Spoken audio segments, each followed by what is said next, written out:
तो मैं आपके लिए लाया हूँ एक जो गुणनखंड जो छोटे बच्चों के लिए विशेषकर बताएं, जो 1-2 के या 5 तक की क्लास तक के लिए, 8 तक की क्लास तक के लिए यह बता सकते हैं कि गुणनखंड विधि कैसे की जाती है। जीरो से हम गुणनखंड विधि बताएंगे विस्तार से।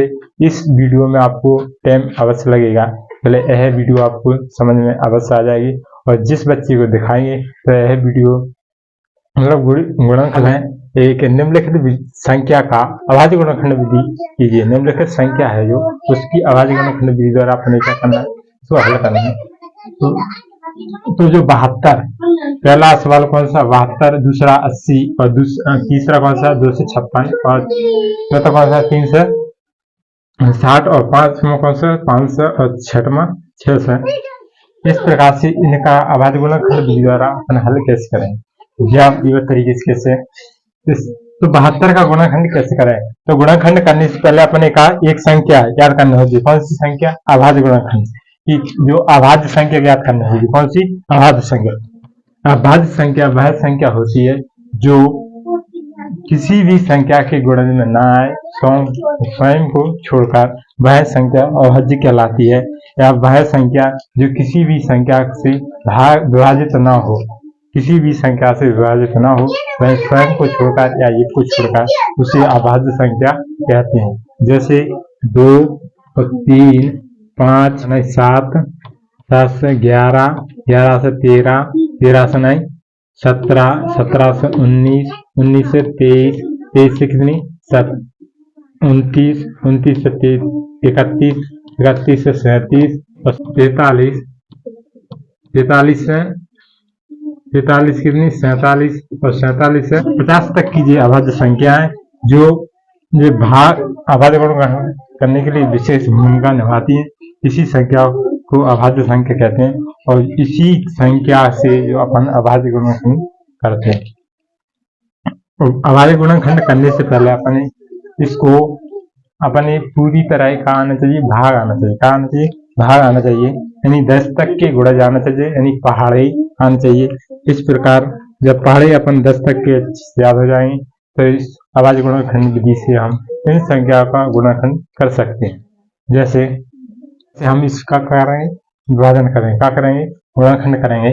जैसे कि ये कितनी है 72, कितनी है 72 है। अब इसमें अपन कितने से विभाजित करेंगे, अब अपने इतने जैसे अभाज्य गुणनखंड विधि है तो आगे 2 से विभाजित करेंगे। गणित का नियम कहता है कितने से 2 से विभाजित करना है। आगे 2 से करेंगे, 2 का भाग ना जाए फिर कितने 3 से विभाजित करेंगे, 3 का भाग ना जाए तो कितने से 5 से विभाजित करेंगे, और 5 का ना जाए तो कितने का 7 से विभाजित करेंगे, 7 से ना जाए तो कितने का 11 का भाग देंगे, और 11 का ना जाए 13 का। इसी क्रम से बढ़ते क्रम में जाएंगे जब तक जाएंगे जिस संख्या का वर्ग इस संख्या के योग के बराबर वर्ग के बराबर न हो जाए, तो उसे वर्ग के बराबर न हो जाए तो वह संख्या उतनी संख्या से भाग देंगे, वो फिर भी ना कटे तो उसी संख्या से हम भाग दे देंगे, क्योंकि वह एक अभाज्य संख्या होती है जिसमें भाग ना। इसमें क्या 2 का भाग दे रहा है, कितने का 2 का भाग दें, 2 से विभाजित करेंगे। इस प्रकार जैसे 2 से विभाजित करेंगे 72 को, कितने को 72 को 2 से विभाजित करेंगे 72 को, तो 2 कम 2 2 3 6, कितने हो गए 2 3 6। अब कितने ना 6 आ गए, और कितने बचे शेष कितने बचे 1 अंक तारे कितने का 2 का, तो 2 कम 2 3 6 2 6 12, कितने हो गए 12। यानी अपने जो भाग दें उसमें शिष्टफल का आना चाहिए 0 का आना चाहिए। 2 का भाग जब तक देंगे 2 का भाग, जब तक 2 का भाग मतलब जाना बंद हो जाए, फिर इसके बाद कितना 3 का भाग लगेगा तो देंगे, वरना फिर 5 का। इस प्रकार से देंगे। जैसे कि अब 36 में देंगे, कितने में देंगे 36 में 2 से विभाजित करेंगे, 2 कम 2 2 कितने आ गए 2 1 आ बस, कितने बचे 1 बचे। तो इसी प्रकार अपन अंक बता लेंगे 6 का 2 8 है 16, 2 8 है 16, 16 में इसका बचे कुछ नहीं, तो हिना कितने आ गए 18, कितने आ गए 18। अब कैसे भाग देंगे 18 को? भी 2 से भाग देंगे। कितने से देंगे? 2 नम्मा 18, 2 ही नम 18, तो है ना कितने आ गए? 9 आ गए। कितने आ गए? 9 आ गए। अब कितने से भाग देंगे? यहाँ 2 से, 2 से 2, 9 में भाग 2 से, 2 चौको 8, तो शेषफल कितना बच रहा? 1। तो शेषफल जब 1 बचे तो हमारे यह गणित के नियम के अनुसार नहीं, मतलब शेषफल अपना का बचना चाहिए 0, का बचना चाहिए 0। तो 0 नहीं बचा है तो अपन इसको पूर्णतः विभाजित नहीं हो रही, कैसी नहीं हो रही? पूर्णतः विभाजित नहीं हो रही। वह संख्या लिखेंगे जो पूर्णतः विभाजित हो जाए। जैसे अब अपन क्रम से 2, अब 2 का भाग दिया था, अब कितने का? 3 का भाग देंगे। कितने का भाग देंगे? 3 का भाग देंगे। तो यहाँ 3 एकम 3, 3 त्रिका 9, 3 एकम 3, इस क्रम से करेंगे। तो अब इसकी गुणज, ये गुणज है, ये गुणनखंड है, इनका गुणा इस संख्या के गुणन के बराबर होता है। जैसे 2 गुणा 2 गुणा 2 गुणा 3 गुणा 3, 2 कम दूनी 4, 4 एकम 4 दूनी 8, तो कितने हुए? 8, और 3 त्रिका 9, और 9 और 8 को 9 8 72। इस प्रकार से हम इसकी जांच कर सकते हैं। और दूसरी प्रक्रिया क्या है? 2 एकम 1 तिया 3 और 3 त्रिका 9, 9 कम 9 दूनी 18, 18 दूनी 18 दूनी 36, 36 दूनी 72। इस प्रकार से हम करेंगे।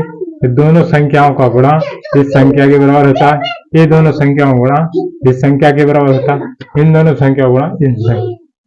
तो आपको ये 72 वाला गुणनखंड समझ में आ गया होगा, और ना आया तो अभी क्या कर रहा है? करने का 80 का गुणा, 80 का गुणा कैसे करेंगे? देखिए 80 उतार लो, कितने? 80 लिख लाए। 80 में कितने से विभाजित करेंगे? कितने से विभाजित करेंगे? 2 से। कितने से? 2 से विभाजित करेंगे। 2 एकम 2, 2 चौको 2 चौको 8, 2 चौको 8, 2 चौको 8, तो है ना कितने आ रहा है? 4, और 0 को 0। फिर 2 को उससे विभाजित करेंगे। 2 एकम 2 दूनी 4, 2 दूनी 4, और 0 को 0। अब 2 से विभाजित करेंगे तो कितने? 2 एकम 2 दूनी 2 एकम 2, कितनी बार जा रहा? 1 बार, और 0 को 0। फिर 2 से विभाजित करेंगे। 2 एकम 2, 2 पंचे 10, 2 पंचे 10, तो कितनी बार? 5 बार। अब 2 का भाग 2 से विभाजित करेंगे। 2 का जा रहा, मतलब एक शेषफल बच रहा। 2 एकम 2 दूनी 4, और 2 पंच 6, एक ज्यादा हो रहा है। 2 एकम 2 दूनी 4, एक शेषफल बच रहा। तो आप कितने से? 3 से विभाजित करेंगे। कैसे? 3 एकम 3, 3 दूनी 6, या तो 2 शेषफल बच रहा है। कितने बच रहा है? 2 शेषफल, मतलब पूर्णतः विभाजित नहीं हो रही 3 से ही। तो अपन कितने से दें? 5 से। कितने से दें? 5 से। तो 5 संख्या से जो 5 एकम 5, तो अपनी 5 पूर्णतः विभाजित 5 संख्या हो गई। तो आप बना जी गिजन के क्या होगा? इस संख्या के गुणनखंड हो गए। अब इसको क्या करेंगे? खंड होगा तो नहीं, गुणनखंड करेंगे तो कितने? 2 गुणा 5, 5। इस क्या करेंगे? गुणा करेंगे। 5 कम दूनी 10, और 10 से कम 10 दूनी 20, तो इससे 20 हुआ है, और कितने हुआ है? 4 हुआ। कितने हुआ है? 4, और 4 और 20 को क्या करेंगे? गुणा कर देंगे। क्या कर देंगे? गुणा कर देंगे। तो कितने हुआ है? 80। कितने हुआ है? 80। तो इस प्रकार से इसका मतलब इसी संख्या के बराबर गुणनफल के बराबर होता है। सब तीसरा वाला सवाल, 256 को 256 के गुणनखंड कैसे करें? तो 256 वाले इसी प्रकार अपन इसमें भी करेंगे। 2 से विभाजित करेंगे। कितने से? 2 से विभाजित करेंगे। 2 एकम 2, तो 1 आ गया, और 2 कम दूनी 4, मतलब 2 से विभाजित करो, है ना 256 लिख ले। और फिर कैसे? 2 से कम 2, और 2 दूनी 2 एकम 2, प्लस आ गया अंक तार 5 को, फिर 2 को भाग 2 कम दूनी 4, तो है ना क्या आ गया? 2 आ गए, और है ना 1 बचो, अंक तार 6 को 2 8 16, 2 8 16। इस प्रकार से हम यदि पूर्णतः विभाजित हो जाए तो वह संख्या अपन यहाँ लिख देंगे, और यदि पूर्णतः विभाजित न हो तो अपन संख्या जो अभाज्य संख्या के क्रम से आगे बढ़ेंगे। कैसे बढ़ेगी? आगे बढ़ देंगे।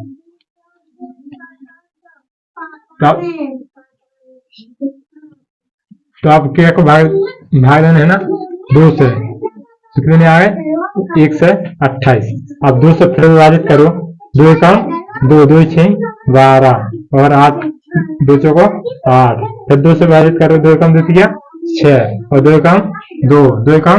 तो अब एक कौन सा छठवां सवाल है, यानी अपना छठवां क्वेश्चन रहेगा। तो छठवें क्वेश्चन को किस प्रकार करेंगे, देखो इसी प्रकार करना है।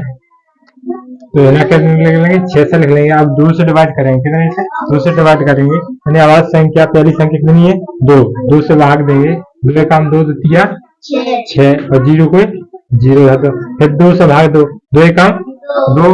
अब एक बचा 2 पंचे क्या होगा जी 10 हुआ, क्या होगा 10 हुआ। जैसे अपन है ना कितनी लिखला 3 से लिखला, कितनी लिखला 3 से लिखला, कितने लिखला 3 से लिखला है। अब 3 से अपन 2 को भाग दे हैं, क्या होता है 2 को, 2 एकम 2 क्या बचे 1 बचो। अच्छा आप अंक तार के 0 को, तो देखो होगा 10 हुआ, 2 पंचे 10, तो 10 में से 10 चलेगा।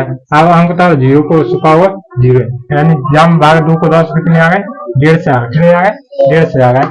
अब क्या करेंगे जहाँ में क्या को भाग देंगे 2 को फिर दे, कितने कर देगा 2 को भाग, 2 को भाग फिर दे दो, कितने का 2 75 होगा, कितने होगा 75, कितने होगा 75, 2 7 14 और 10 होगा 2 5 10। आप कितने को दे 2 को भाग दो, 2 को जाना है 75 में जा रहा होगा, 2 का द्वितीय 6 और 2 7 14, मतलब 1 से 16 बच रहा। आप क्या हो 3 को 3 एकम 3 3 दूनी 6, 3 एक 3 दूनी 6, तो है ना कितने आ गए 2 आ गए और धना के 15 हुआ, 3 5 है 15। आप क्या करते हैं 3 को फिर के ना दो, 3 8 है 24, मतलब 1 से 16 बच रहा हो। तो आप 3 को ना दे, आप 3 को दे 5 को, 3 को दे 5 को, 5 एकम 5 और 5 25, फिर 5 को दे 5 एकम 5। अब इसके क्या कर ले गुणा खंड है ये, वजन के क्या कर ले गुणा कर ले, क्या कर ले गुणा कर ले 5 25। तो 2 कम 4 4 4 दूनी 8, जितने हुआ 8 हुआ और जो हुआ 15, 15 5 75, 15 5 आप 15 को 75 को 8 को 75 को काटा गुणा कर दो, 8 5 40 को 0, 8 5 40 को 0 और 8 7 8 56 4 60